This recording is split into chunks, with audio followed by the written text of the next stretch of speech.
Keiser, the other two gentlemen characterized this as being Greece being in a position where it had no other alternatives. What do you make of it? Well, first of all, put down the ouzo, and let's talk about some facts here. This debt to GDP ratio, which is now crippling the country. It was the same back in the year 2000. Why was it not reported? Because Goldman Sachs, in conjunction with the Greek government, hid billions and billions of debt. Now, this is the problem. The problem is that you've got bankers like Goldman Sachs and Wall Street colluding with the Greek government to falsify data. To rectify the problem, the Greek government is sent in their intelligence agency to investigate what's going on, and they've hired a former Goldman Sachs banker to head up this particular investigation. So they've got Stockholm Syndrome. They're being held captive by corrupt bankers on Wall Street, and they're blaming themselves. They're beating themselves for somebody else's corruption. That's the corruption on Wall Street. Now you have to laugh at this ridiculous situation, because here you've got two Greek analysts saying that, well, we should pay more taxes. We need to get rid of the black market.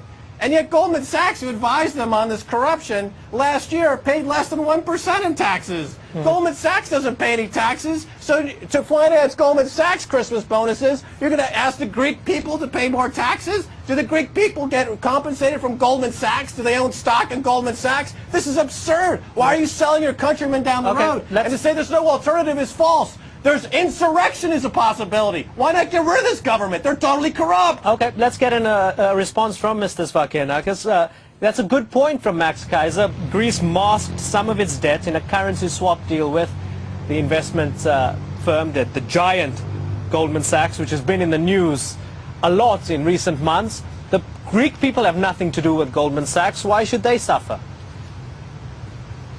I completely agree. I mean, I don't think that here one has to say that Wall Street has not colluded with the Greek government at that time. No, I completely agree with this. But what I would say definitely is that, one, there has to be a resolution on this. But second of all, the Greek government and Greece has to change. It has to reform. It is too corrupt.